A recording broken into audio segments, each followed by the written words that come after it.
Hi! So, for today, gagawa tayo ng um, submitting table kasi o ano ba? Sa midterm activity namin about subnetting.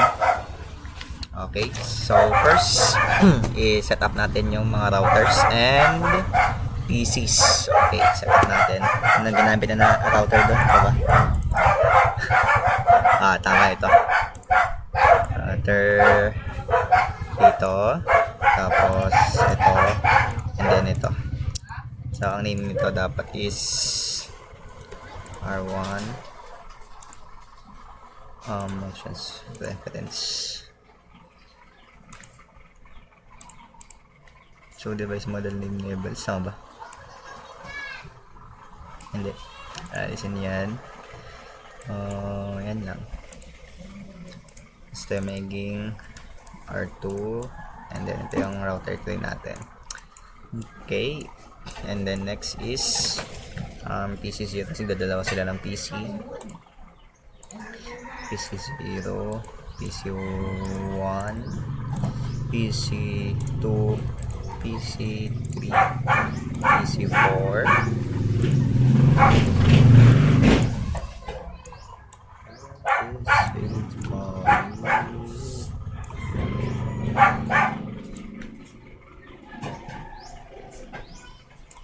yan, PC4, and then PC5.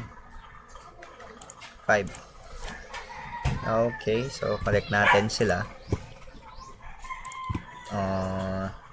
Tapos Ethernet 0, 0, yan, 01, 0, 0, 01. Saan yung 0, 0 ito? Piece 2 yung 0, 0, 0, and then copper crossover 0, 1. Yan. Tapos ang DCE connections natin is dito. Wait, di pa pala natin nalagay yung ano. Hindi pa na natin nailagay. Turn off muna natin. Tapos kunin natin tong week 2T. Set mo dyan. Tapos on muna. Yan, same dito.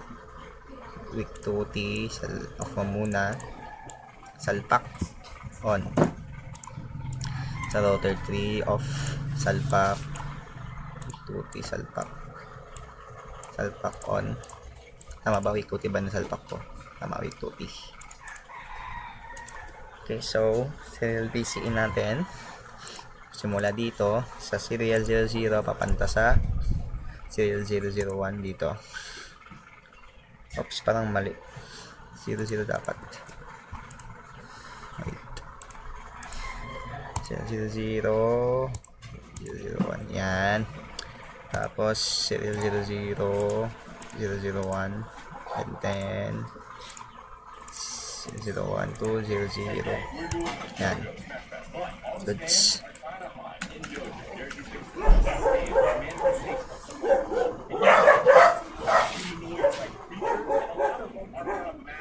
Okay. Ngayon, ang host natin dito is 1320 host. Dito naman is 232 hosts. 933 hosts.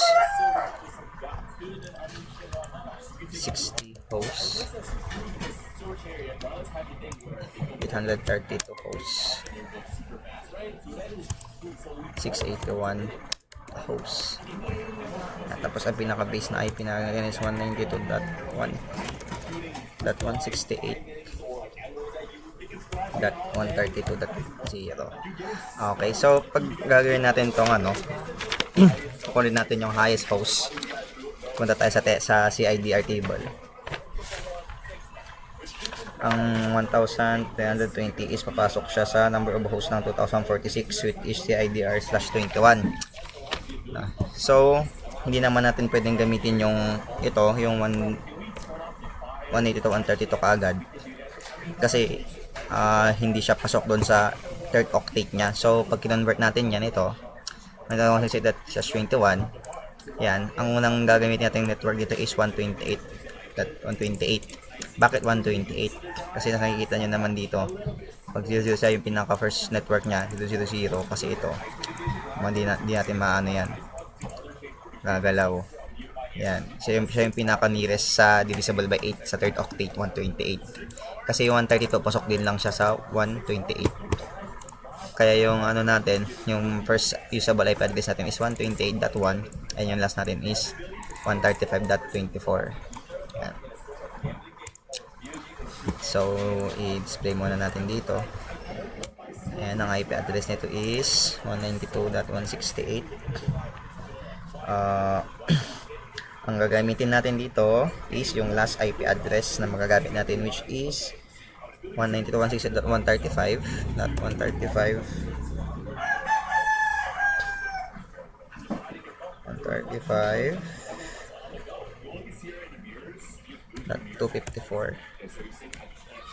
Yan.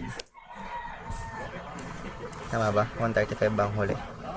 So yes, 135. Mali yung andito sa papel ko. Hindi ko pa napalitan. 135. And then next is yung 933 host, which is yung PC0. Ang theta nung si IDR21 is 0.0.8. So pag-add natin yon sa network address natin sa third octet, 128 plus 8 is equals 136. So ang magiging IP address ng base nito is 192.168.136.0. So ang si IDR niya is 22. So bale ang magiging last usable address natin sa kanya is 192.168.139.254. Yan. And then sa PC1, same din na na-process. Ang magiging last natin na IP address is sa PC1, which is wait lang, punta muna tayo sa next na address, 933. PC2 yung masusunod. Yan, 932, 192.168.40.143.254. Ang next sa 800 is 600. Ayan, 192.168.144, 147.254. Tapos dito 192.168.148.254. Tapos sa host naman niya dito is 192.168.149.62. So yan yung mga IP address natin. So yun nga, bakit ang una is ba't natin ginamit dito yung 128 as their kasi ito nga, ito yung 21 octet siya, to 8, 8, 16, 19, 20, ay 16, 17, 18, 19, 20, 21. Tapos overall dito is lang pinamabago, pero pinaka base niya is 128 kasi yan, ito 00 pinakauna niya. So ito yung pinaka closest sa 132 na divisible by 8. Okay, so next naman natin is, wait lang, ayusin ko lang tong sa papel ko. Okay, so next is isa-set natin yung IP address ng mga fast Ethernet connection sa routers. So hindi pa natin ilalagay natin yung parang notes niya. So sa router 1, ang magiging nito sa fast Ethernet niya, ang connection niya dito is 192.168.128.0, and then sa fast Ethernet 2 niya is that 1 pala dapat to, wait lang, that 1 yan. Tapos yan, 192.168. Sa fast Ethernet 1 is 148.1. Tapos ang sa serial niya is that 149.65. Yan, ayusin natin para makita. Yan, ito dyan, ito dyan. Tapos yan, dito natin ilagay na 192.168.149.70. Okay, .70. Yan, yung sa connection dito. Tapos dito naman sa PC0 natin, sa router 2, ang pass Ethernet 00 natin is 192.168.1. Saan na yun? 136.1. Tapos dito naman is 192.168.149.1. Yan. Natin sa taas, okay? And then, sa serial niya, sa 00 is 192.186, 168, 186, 168. That, serial 00. Yan, 00 yun. 149.74. Tapos sa SE001 is 192.168.149.66. Okay. So, yan. Tapos ito yung dyan. Dyan. Yan. Okay. Wait. So, saan tayo sa huli? Yung last. Lagyan natin ng ano. Ng CIDR niya. So, sa 933. Ay, hindi na. Okay na yan. Note natin dito is sana yun. Next natin is sa tayo sa Ethernet connection 01 ng route 3, 192.168.140.1. yan, tapos ito naman is 192.168.149 dapat to, 149 dapat yan. Router 3. Wait lang, di pala 149 yan. 140 tama. 144 to. That kasi tama 144 sa 743. Tama. That 1. Yan, tapos dito pala yung mga 149 lang sa serial number 0, serial number 1, 192.168, 149. That's 73, and then size ito niya is 192.168.149.69. yan. Okay, good. So yan, yun yung huli. Okay, so ngayon isi-set na natin siya. I-set muna natin tong bang IP address nila sa PC0, start sa PC0. Yan, IP configuration. Ang IP configuration natin dyan is 192.168.139.254. Ang default gateway natin dyan is 192.168. Default gateway natin dito sa PC0 is 168. Yung nilagay natin 136.1. Tapos ang subnet niya is 252. Yan. Goods. Tapos ito naman tayo, desktop IP configuration 192.168.149.62. Tapos ang subnet mask niya is 255 plus 192. Yan, ang default gateway niya is 192.168.149.1. Okay, so next PC2. Yan, 192.168.143.3.254. Ang kanyang mask is 252. Tapos ito yung ano niya, 192.168.140.1. yung default gateway niya, PC3.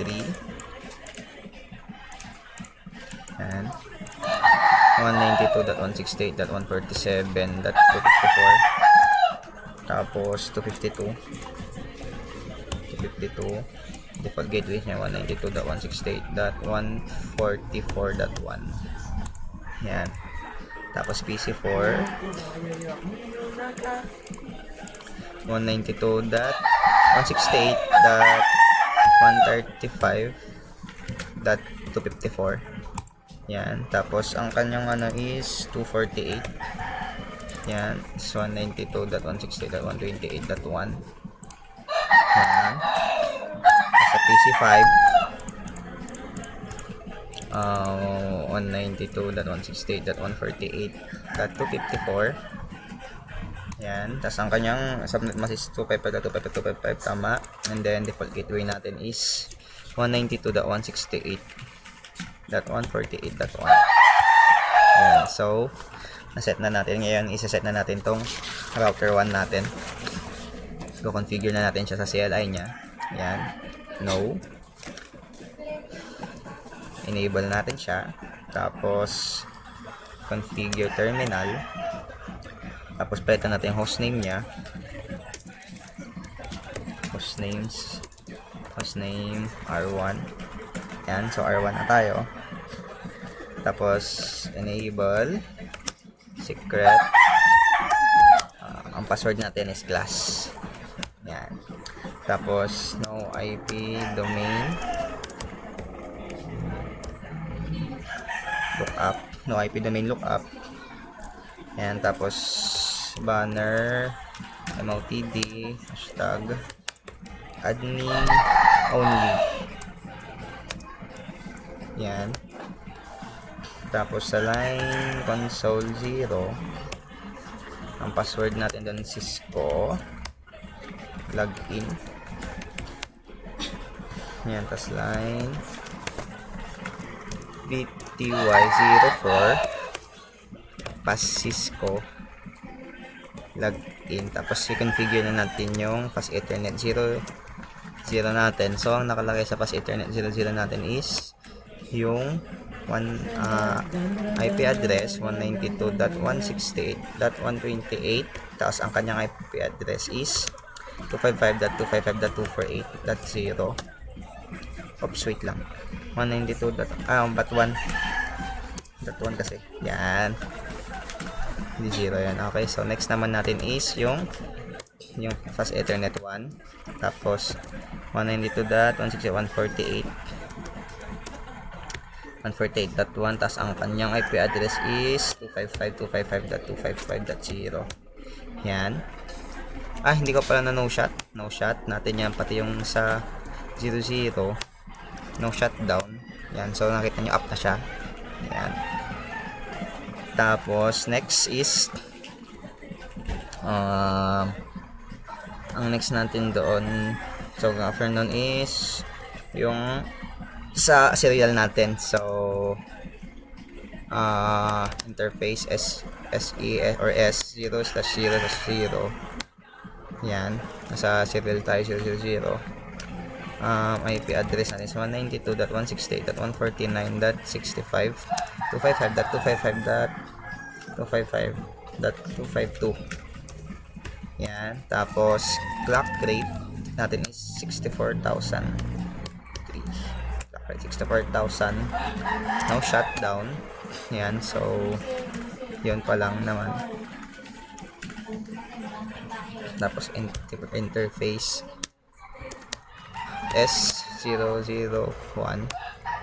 Tapos IP address natin is 149.70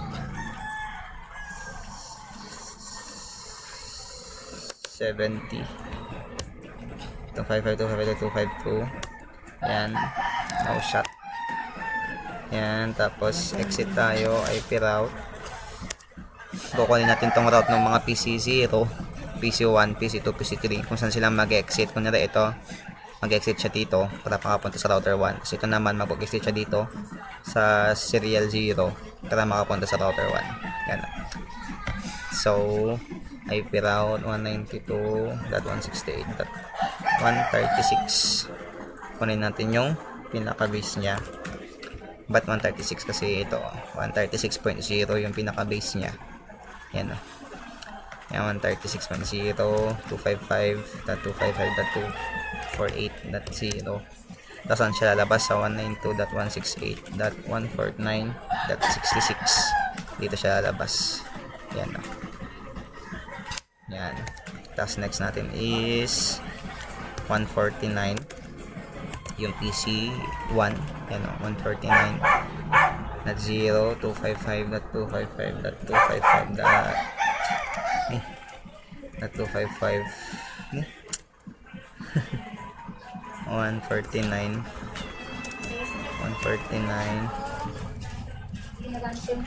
255 dot 1 dot 192 tapos sa labas siya sa 66 din lang. Yan. Tapos IP route. Tapos IP route next is 168.144 144.0. Tapos ang lalabasan natin is, wait lang, ayusin natin muna to kasi 255.255.252 yung subnet mask nya. Yan. Ang lalabasan natin is 70, hindi, ang lalabas is 69 ang lalabasan nya. Yan. Tapos next natin is yung 140,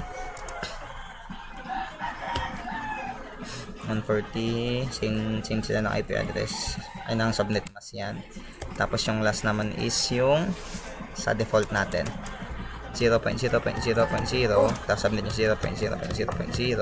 Tapos ang lalabasan natin na una is 192.168.149.66 yung sa router 2. Yan. Tapos next naman is yung sa router 3. So yan. So na-configure na natin siya. Yan. So yan. Paano, may password na tayo. Yan. Class.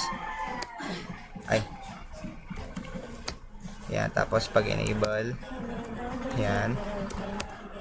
Ay, wait lang. Ito pala yung class. Yan. Tapos check natin if mag-message na siya ngayon. If mag-message na siya. Yan. Okay, so oops, ba't ang failed siya? Double check na lang natin kung ba't siya nag-failed. Check naman. Oh, successful. Nagloko lang kanina. Hindi pa nag-ano kanina. Yan ang ops. Okay, successful. Goods. Next na configure natin is yung router 2. Yan, router 2 natin. Sa configure natin, diba?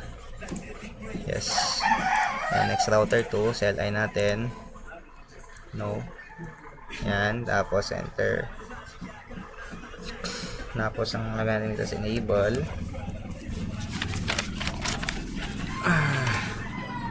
Configure terminal. Enable secret plus apps enable. Hindi pwedeng ano.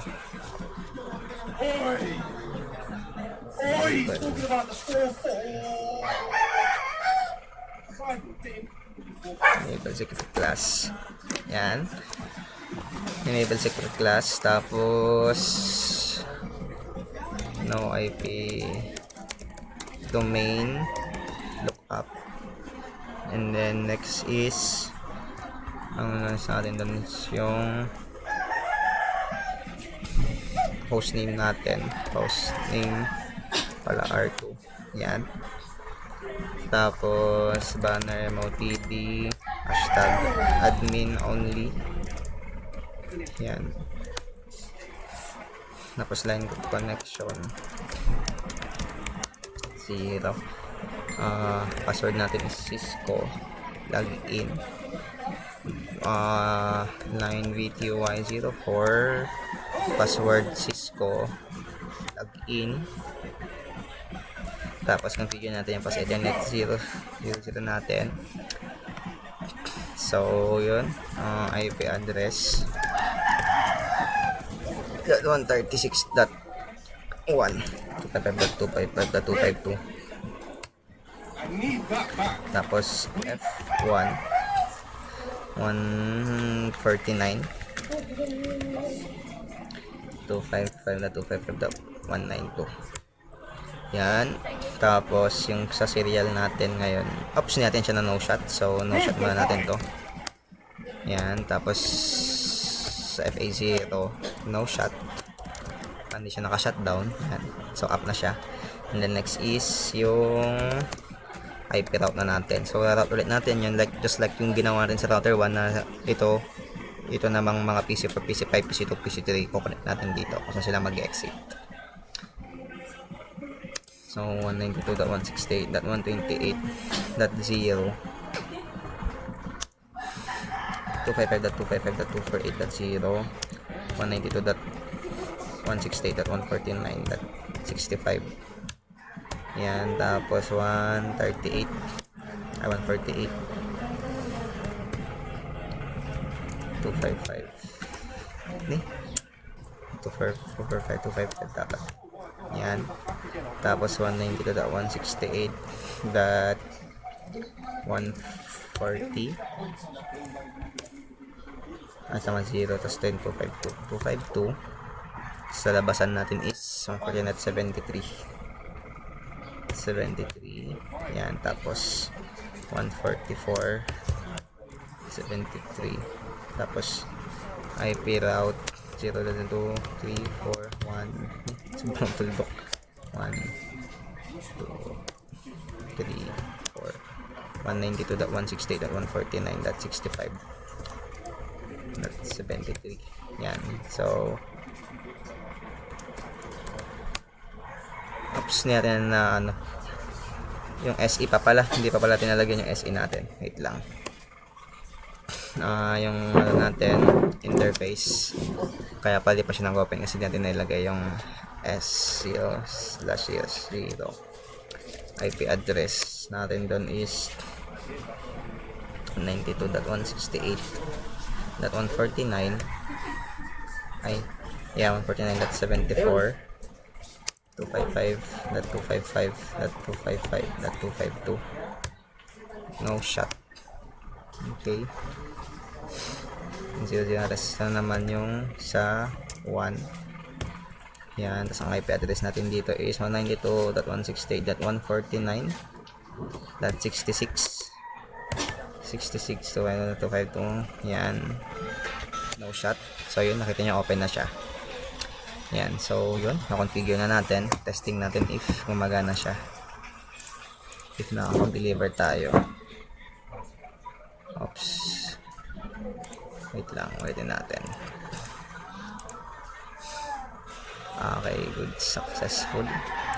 Pag mag-message tayo dito, yun, so gumagana siya pag dito tsaka dito, tapos eto tsaka dito.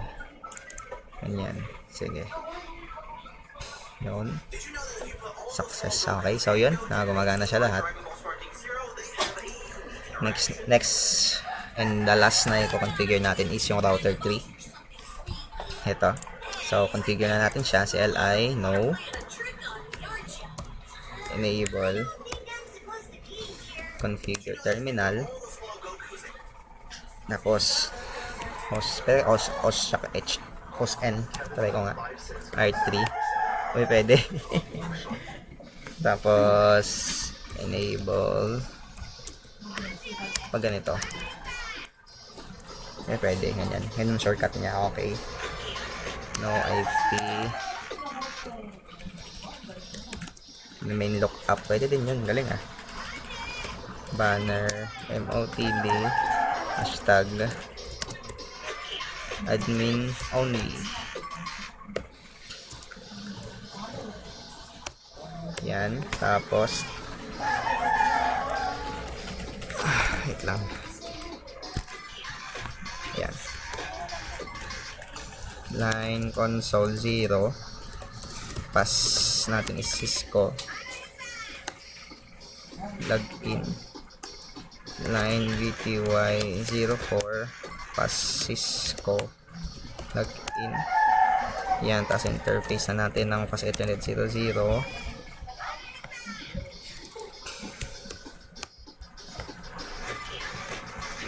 Yun, 192.168.144.1. Ay, tama diba, 144.1, tapos 255.255.252.0. Oops, IP address, wala yung IP address. Ano ito, yan, tapos 140. No shot muna natin, no shot. Yan, so available na siya. Ethernet 1. IP address natin is 140. 140. Yan. No shot. Tapos interface S 0. IP address 192.168.149.69.255.255.255 clock rate 64,000. No shot. Ayan. So, enable na siya. Goods. Tapos, enable na siya. Yun ang gawin natin. Tapos, sa interface 1. IP address 73.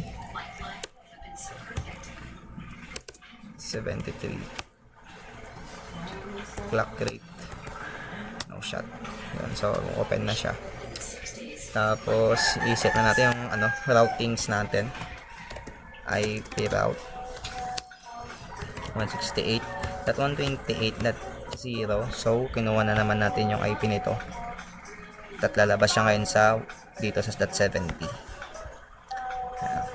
Yan. 148.0 192.168.149.70. Tama, 70. Yan, tapos 148 yung isa. 148 255.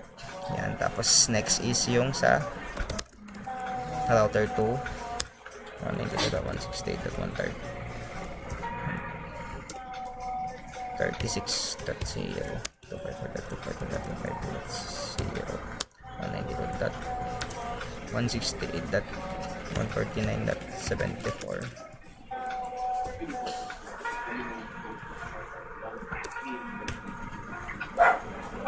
149 Chinese 149 255 192 192. Yan, tapos IP route 0.0.0.0 1 2 3 4. Yan, and then 192.168.149.70. Yan, tapos lalapan nila sa 74. Yan, so testing natin if gumagana na siya. Oops.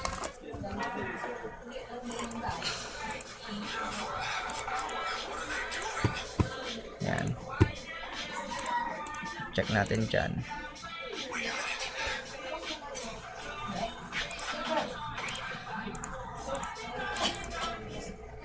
Okay. Yon, so success. Check natin if makapag-message tayo kung PC2 to PC1, then PC0 to dito, and then here to here, tapos PC3 to 4, PC4 to PC1, PC1 to PC2. Yan, so oops, different speed na natin. Goods.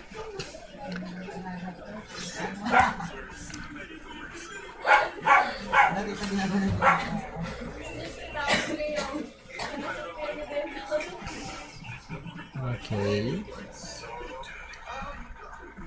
Karating na sila. Check. Okay. Yun, success. So yun, ito yung ginawa natin for our midterm activity. So, ginawa ko yung mga IP address sa ginawa kong subnetting table ko. So, ang IP address, the first usable IP address is inassign ko sa router, which is ito, 128.1, 148.1. Ayan, ito, same with dito sa mga fast Ethernet na connections niya. And then, yung last naman na IP address is inassign ko. Yung last usable IP address is inassign ko dito sa mga PCs. So, yan yung mga last. Itong mga to. Yan. Ayun, tapos yung sa DCE naman niya, ang nilagay ko doon is yung first IP address is yun yung inassign ko sa DCE. So yung DCE, ito yung may mga oras. Yan, mga yan. Yung DTE yung malang oras. Parang for example, ang first IP address ko dito sa router 1 is .65. So, ang lagay doon 65. Tapos, ang DTE natin, ang last usable address naman natin dito is sa router 1, 66. So, yun yung nakaset dito sa DTE na connection niya. DCE, DTE connection niya to. Yan. So, yun. And then, ano pa ba? For clarifications natin. Yung mga ginamit ko kung bakit ang nakalagay na sa mga dito sa ito default gateway, yon yung ano din lang nakalagay sa last, yun yung default gateway niya, dadaanan niya gateway. And then yung sa configuration ko ng IP routes, bakit 0? Kasi yun yung network address niya, yung pinaka base address niya kung bakit yun. For example, sa router 1 IPC 4 na kinonect ko sa router 2, bakit yung nilagay ko sa IP route niya is 192.168.128.0 kasi yung 0 yun yung pinaka base niya. Okay, so yun.